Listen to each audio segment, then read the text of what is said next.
धर्म भेदाभेद भ्रम अमंगळ असं संत तुकाराम महाराज म्हणतात. तर अवघाची संसार सुखाचा करीन आनंदे भरीन तिन्ही लोक असं ज्ञानेश्वर माऊली म्हणतात. परंतु हे त्यांनी 350-700 वर्षापूर्वी म्हटलं आणि ती परंपरा आज 21व्या शतकात सुद्धा आदरणीय खटावकर गुरुजी ही अत्यंत सशक्तपणे चालवत आहेत.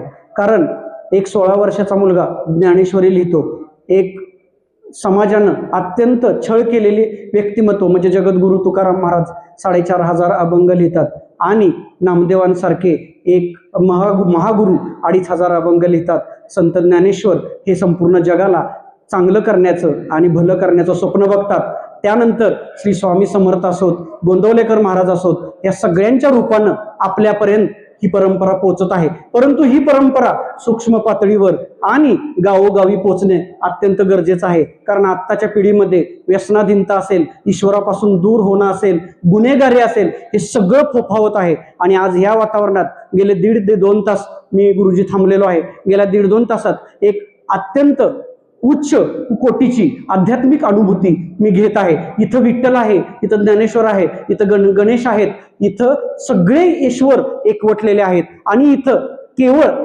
यज्ञ आहेत आणि कुणीतरी कुठल्या तरी वस्तू एका अग्नीमध्ये टाकत आहे आणि त्याचा दूर होत आहे. इतकं एक छोटं महत्व याला नाही किंवा एका कुटुंबापुरतं महत्व याला नाही. तर यातून निघणारी जी पंचमहाभूतांची सकारात्मक शक्ती आहे, ही शक्ती केवळ वडूजच नव्हे तर संपूर्ण अख्खा तालुका व्यापून राहील आणि या संपूर्ण तालुक्याला सकारात्मक दिशा देत राहील. कारण ज्ञानेश्वरांपासून मदर तेरेसांपर्यंत आणि मोहम्मद पैगंबरांपासून बाबा आमटेंपर्यंत अनेक जण इथं झटले, परंतु ती सद्गुणी शक्ती आता कुठंतरी लोप पावत आहे आणि ही सद्गुणी शक्ती कुठंतरी आपले दैनंदिन व्यवहार सांभाळत खटावकर गुरुजींसारख्या महान व्यक्ती करत आहेत. याचा मला अतिशय आनंद वाटत आहे. शासन असो, प्रशासन असो, समाज असो, व्यापारी असो, शिक्षक असो किंवा कुठलाही घटक असो, अगदी एखादा रस्त्यावरचा भिकारी असो, एखादा गोरगरीब प्राणी असो जो मरायला टेकलेला आहे, त्या सगळ्यांमध्ये ईश्वर आहे. आणि हा ईश्वर आपल्यापर्यंत पोहोचण्यासाठी अनेक शक्ती कार्यरत आज नाही आहेत, त्यातल्या थोड्याच शक्ती कार्यरत आहेत.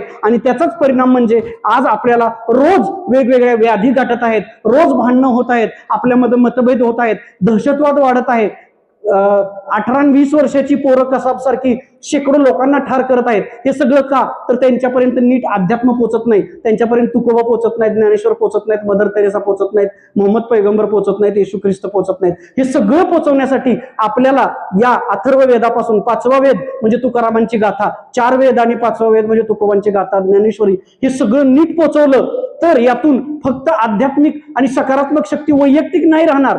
जेव्हा मी आपली पोरं बाळ या ऐकतील आणि ह्या वातावरणातनं खटावकर गुरुजींसारख्यांच्या प्रयत्नांना यश तेव्हा येईल आणि येणारच जेव्हा या वातावरणातून बाहेर व्यक्ती जातील आणि त्यांना एखादा गरीब दिसेल, फाटक्या वस्त्रातली एखादी बाई दिसेल जी झोळीत बाळ अडकवून तिथं थांबलेले आहे आणि ती तिथं कष्ट करत आहे, एखादं लहान छोटं हडकुळ कुत्रं दिसेल जे मरायला टेकलेलं आहे, त्याच्याकडे बघून संवेदनशीलता जागी होईल. एखादा भिक्षुक आहे, त्याला आपल्या डब्यातली अर्धी चपाती द्यावीशी वाटेल, 5 रुपयाचा बिस्किटचा पुडा द्यावासा वाटेल, तेव्हा ह्या यज्ञांचं फलित होईल आणि ते होणारच. आपला असं अनेक जण म्हणतात 21व्या शतकात आपण आता नष्ट होण्याच्या मार्गावर चाललोय, परंतु मला आज खात्री पटली गुरुजी की आपण नष्ट होण्याच्या मार्गावर नाही तर आपण पुनर्जीवित होण्याच्या मार्गावर वाटचाल करत आहोत. आणि हे पुनर्जीवन हे खटावकर गुरुजींसारख्या गुरूंमुळेच घडत आहे. हे मला इथं नमूद करावं असं वाटतं.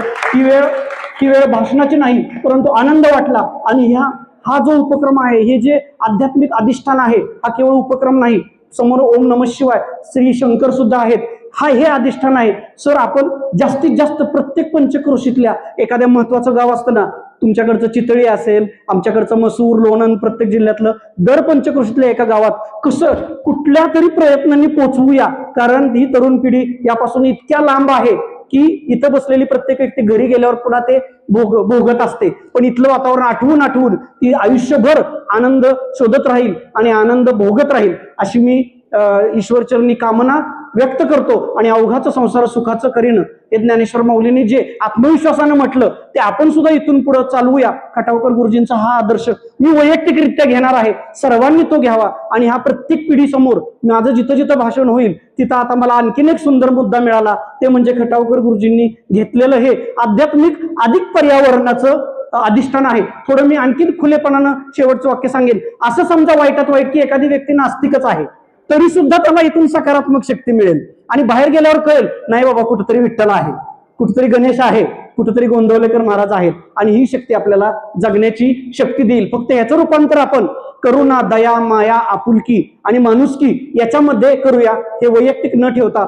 आपण जास्तीत जास्त सेवेत रूपांतर याचं करूया. आणि मी तसं वचन निदान मी माझ्या वैयक्तिक पातळीवर खटावकर गुरुजींना देतो आणि हे माझं छोटंसं आणि धाडसानं इतक्या मोठ्या गुरुजींसमोर केलेलं वक्तव्य थांबवतो. जय हिंद, जय महाराष्ट्र, जय हरी विठ्ठल.